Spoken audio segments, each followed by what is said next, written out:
Alors, bonjour à tous. Alors aujourd'hui, je vais vous montrer comment on fait les broches, les formes de pinceaux sous Photoshop. Donc, comme vous pouvez le voir, j'en ai fait quelques-unes en haut là. J'ai fait différents réglages.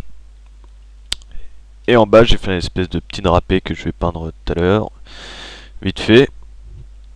Alors, pour faire une forme sous Photoshop, c'est simple. Soit on prend l'outil lasso. En haut, on fait une sélection. Soit on prend l'outil forme de sélection.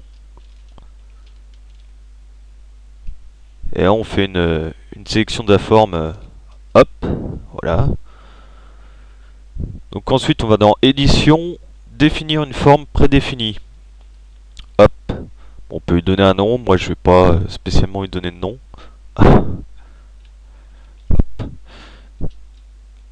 Alors, ensuite d'outil pinceau, on trouve la forme que je viens de créer. Vous pouvez le voir ici. Alors, je suis en gris, je vais me mettre en noir.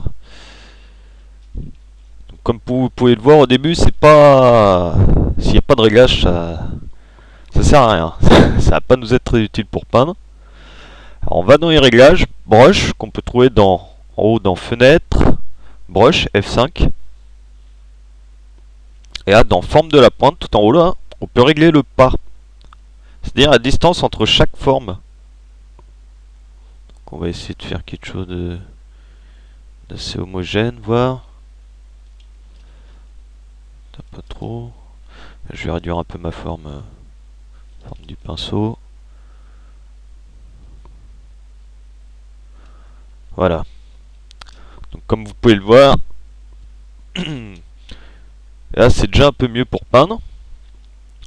Alors ensuite ce qu'on va faire, c'est on va faire effectuer une rotation, un réglage de rotation de la forme en fonction de la direction du stylet sur la tablette graphique.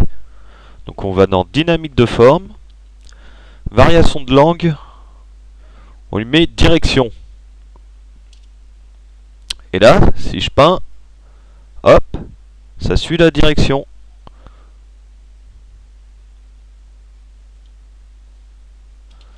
Ça suit la direction de mon stylet sur ma tablette. Et ça fait varier la taille en fonction de la pression également. Voilà. Donc ça c'est un truc, c'est vraiment très intéressant à utiliser. Alors ensuite il y a diffusion. Diffusion j'utilise pas trop, ça c'est... Pour des plumes ou certaines choses c'est assez pratique, mais j'utilise pas spécialement. Il y a texture, on peut rajouter des textures. Si on a des textures, on peut en rajouter. Par exemple c'est très pratique sur un brush rond tout simple. Si on veut mettre une texture de pierre ou autre chose. C'est assez intéressant ça. Alors forme double.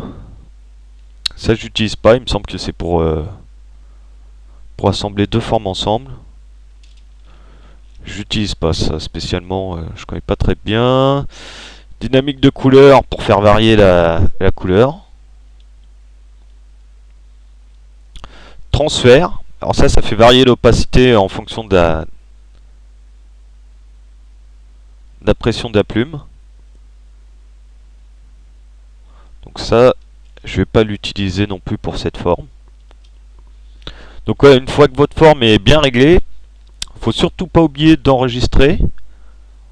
Dans le petit panneau là en haut à droite, hop, nouvelle forme prédéfinie. Hop, on enregistre. Et là j'ai ma nouvelle forme, avec les réglages que je viens d'effectuer.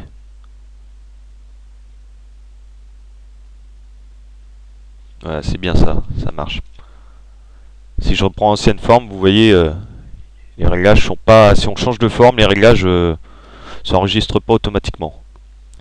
Donc ce que je fais, moi, généralement, je supprime l'ancienne. Hop, je vais supprimer celle-là aussi. Hop, voilà. Donc je vais vite fait peindre le petit drapé pour vous montrer ensuite ce qu'on peut en faire vite fait. Donc voilà, ça c'est ma technique, je peins un fond uni. Bon, ensuite je prends un brush doux. Je récupère la sélection avec pomme D pour CTRL D pour désélectionner. et CTRL-clic sur le calque dans la liste pour le sélectionner. Alors là on va mettre pression du stylet en haut, histoire de vous montrer un peu.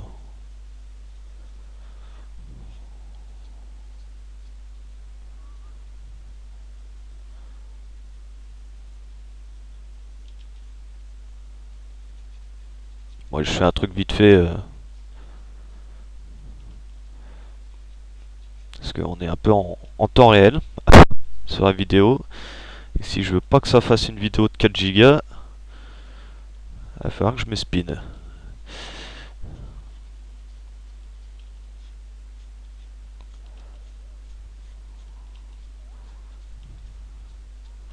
Je vais faire un truc tout simple. Voilà. Et je vais vous montrer tiens, un peu l'outil Mixer Brush Tool que j'utilise. Alors toujours en noir et blanc, vu que je pars en noir et blanc, moi je colorise après.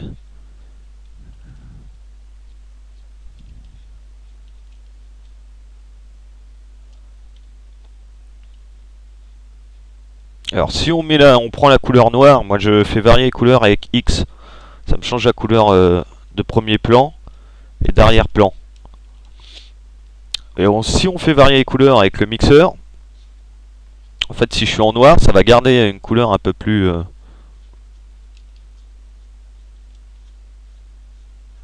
ça va garder la couleur un peu plus foncée, ça va me foncer la couleur.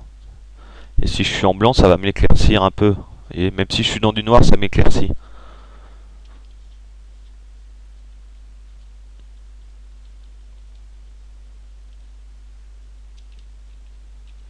Après... hop.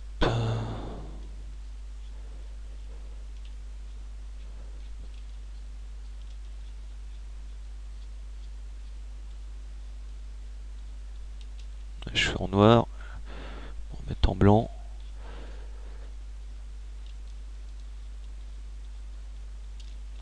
Alors, on va dire c'est bon. Hein. Vous pouvez aussi sélectionner d'autres formes avec l'outil Mixer Brush Tool si vous voulez pour mixer avec une autre forme. Par exemple, est-ce que je vais prendre... allez, je vais prendre ça, ça va peut-être bien se voir si je mixe avec ça. Vous voyez ?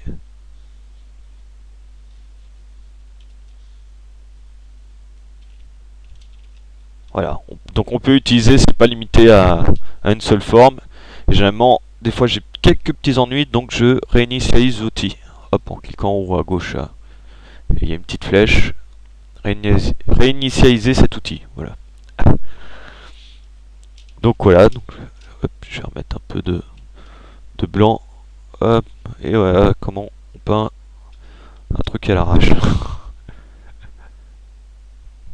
Simple que ça. Pas plus compliqué. Hop.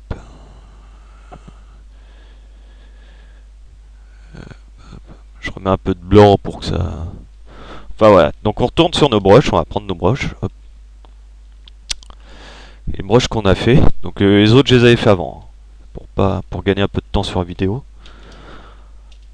Donc je vais faire un autre calque. Hop. Je vais faire un autre calque. Par exemple si je veux refaire un... Là, je suis en blanc.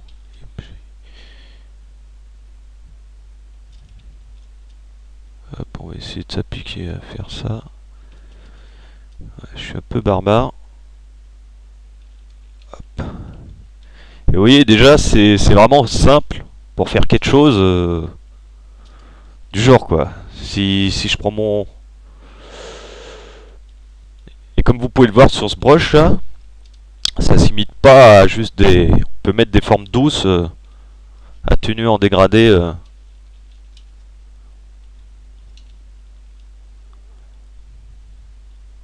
Alors là par exemple ce qu'on peut faire, sur le drapé, hop. Sur le drapé je peux mettre un calque en incrustation. Je vais prendre du blanc, X, je change de couleur. Alors là je récupère ma sélection. Hop. Et vous voyez, ce qui est génial avec l'incrustation, c'est que dans les ombres, en fonction des ombres, c'est plus ou moins... Ouais, je le fais à l'arrache. Je fais pomme Z, pomme Alt Z pour revenir plusieurs fois. Si je le faisais bien, il faudrait que je suive un peu les formes d'une drapée. Hop, là où il y a des creux, là où il y a des bosses. Hop, voilà, faudrait faire quelque chose plus dans le genre. Et c'est pareil, par exemple, je trouve que c'est pas assez visible. Donc hop, je duplique en incrustation et après je peux changer si c'est trop puissant en incrustation, je peux le mettre en lumière tamisée ou je peux simplement baisser l'opacité pour gérer à peu près pour fusionner un calque avec celui d'en dessous, CTRL E. Hop, je le fusionne. Faut pas non plus avoir trop de calque.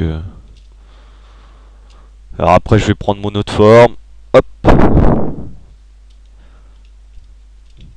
CTRL D pour désélectionner. X pour se mettre en noir.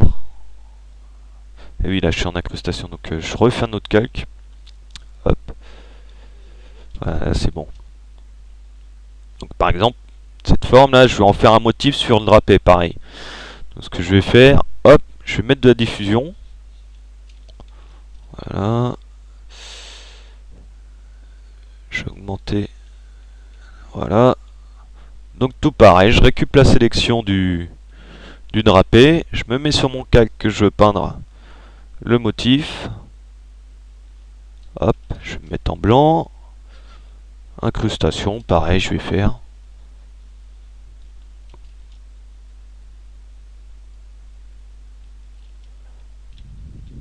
Et voilà.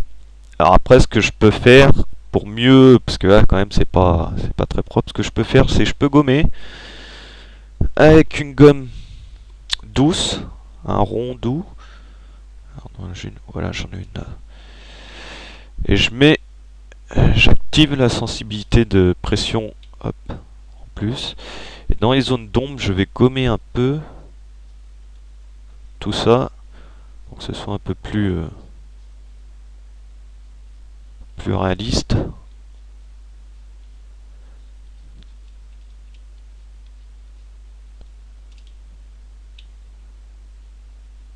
Hop,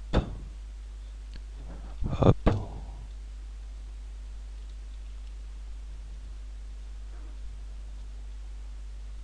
Hop, et voilà. Et voilà le travail.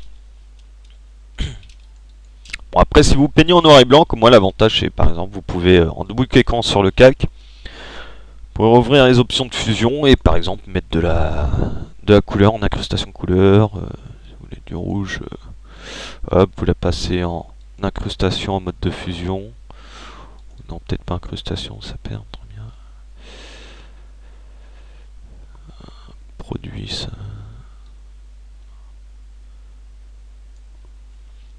Enfin, vous pouvez faire plein de trucs. Par exemple, je vais mettre de la couleur sur le drapé, tiens. Hop. Colo, colo, colo, colo. Hop. Donc, je vais prendre mon rondeau. On va mettre de ça. Je mets en mode couleur. En mode couleur et hop. Ça fait un joli truc rose. Là, donc après, ce que je pouvais faire, c'était mode produit que j'avais fait sur mon autre exemple. Donc moi, je vais laisser en mode couleur. Et par exemple, je vais faire des reflets orange sur les zones de lumière. Hop, hop, les zones de lumière. Comme s'il y avait une lumière un peu plus chaude qui se répercutait sur le drapé. Hop.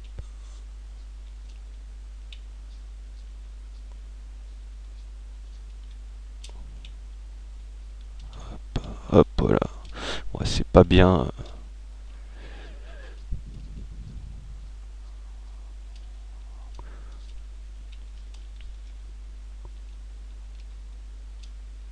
Voilà. Donc là je pense que le mieux quand même c'est de faire en blanc là, mais j'ai fait en noir sur le bord là. Parce que mon fond est blanc, donc ça serait pas très bien vu. Voilà, donc bah tiens, je vais vous montrer, vous pouvez faire ce que vous voulez, c'est vraiment sans limite. Il n'y a pas de limite à ça. Si je veux rajouter un... Moi je suis en couleur, je vais me remettre en noir et blanc. Si vous voulez les additionner, faire quelque chose de plus, encore plus technique. Enfin voilà, donc c'est tout pour les broches.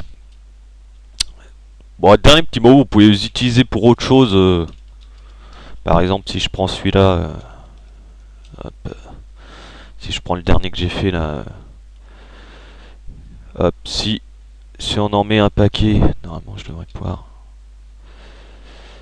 ça devrait pouvoir donner autre chose. Vous n'êtes pas limité à juste les utiliser pour des motifs.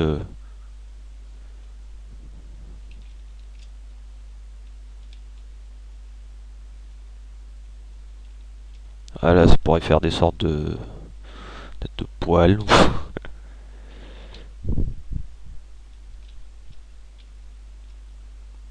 Bon, c'est très pratique, c'est vraiment...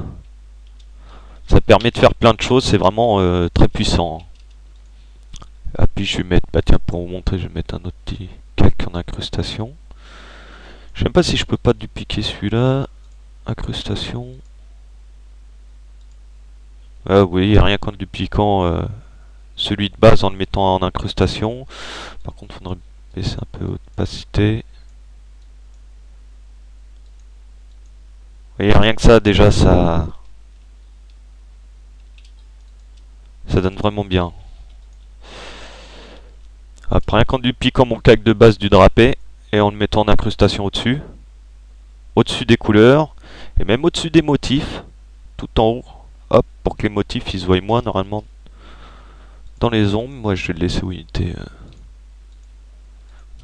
On est dit.